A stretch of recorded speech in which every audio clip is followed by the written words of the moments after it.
Hey guys, welcome to Inktober Day 9.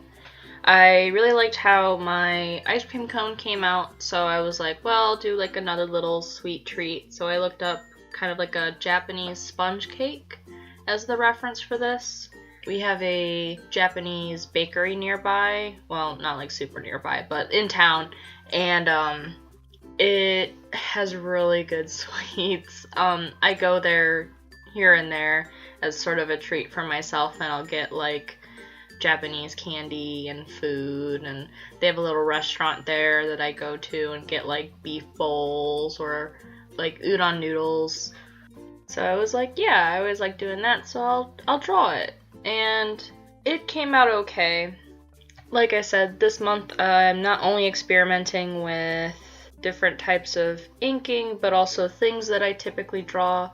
So, I kind of figured I'd have like a couple days where I'm not super happy with what I drew, but it's practice and that's important.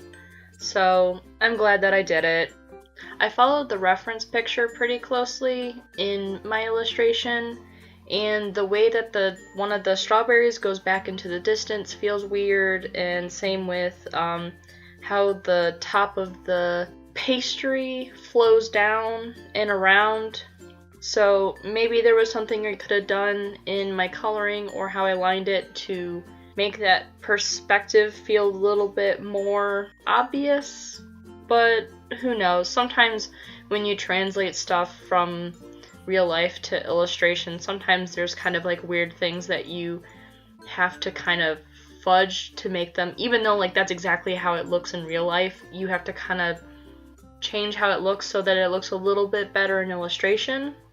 It happens sometimes, and it's just a learning experience, and that's okay.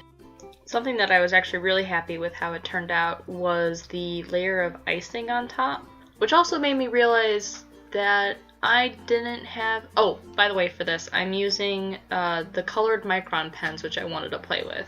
So this made me realize I didn't have sort of like...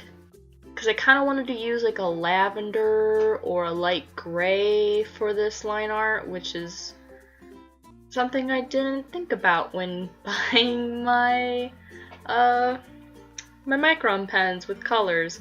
So I decided to go with like a pink, my rose color, so that it kind of went with the strawberries a little bit better. So yeah, I'll have to look for more colored Microns. I don't remember if I got all the colors or if I was missing a few. I'm pretty sure I'm missing a couple of them.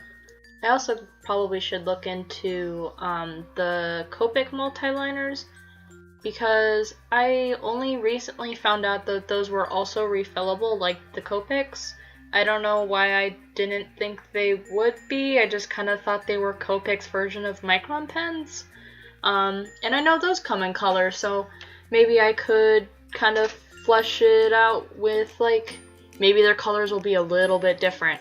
I'll have to see if any stores nearby, probably Dick Blick's or maybe Michael's. I doubt Michael's would have it, but I'll have to see what colors they have, because that would be really cool.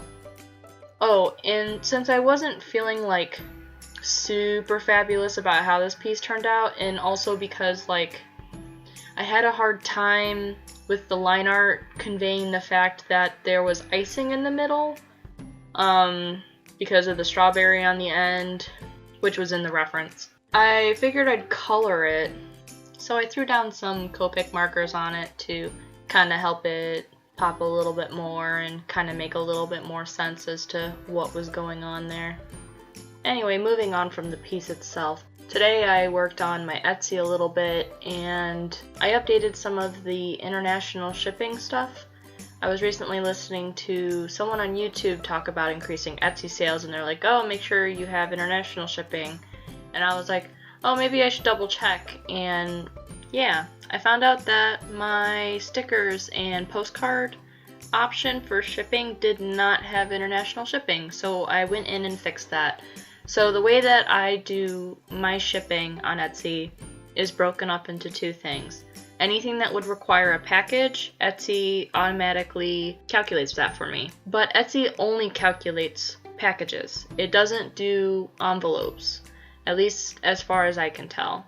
So in order to get shipping cheaper for my customers, I put in a manual option for stickers. So that way I can put in the price to send stickers for envelopes and then like large envelopes, so for some small prints and stuff. My only issue is that I also sell my big prints with my small prints sometimes, like so a design will have multiple sizes, but I haven't found a way to make it so that it chooses so that if they choose the smaller size, it goes with one shipping profile, and if it goes with another, it goes with the other shipping profile. That's the only thing that I'm having trouble with on Etsy is for my prints. I might just end up splitting each design into 2 different listings so that people can get the cheaper pricing for shipping. But yeah, so the way I did it with the manual option for my stickers is that USA has its own price, Canada has its own price, Mexico has its own price, and then everything else got lumped in together. So for everything else, I had to calculate or find what was the highest price to send out an envelope and then base it off of that, which I know really sucks if you live in a country where it's not that expensive. If I find that a certain country orders from me a decent amount, or that their country's shipping is much lower than what I put down, I'd be willing to fix that as I find the information out. But I don't want to sit here for hours searching up the postage price for every single country, because that would take me forever, and I have no idea if people are going to buy anything from me from that country or for how long I'm using Etsy, so I'm not going to put that effort in unless someone approaches me wanting to either check the price before I ship it out, or if I notice that I think something's really unfair. For that first order that I find where it's like, oh man, that's just not fair, I'll probably end up putting like extra goodies in there or something for them to make up for it, because I don't want my customers to pay that much for shipping. I don't know. Shipping is just kind of an extra thing. That's why I've even added the manual option, just so that shipping can be a little bit more fair for my customers. Anyway, that's it for the video. I'm gonna have this guy up on my Etsy, as all my other pieces are. If you have any questions or comments, feel free to leave them down below, and I'll answer them to the best of my ability. Thanks again for watching. I'll see you later. Bye!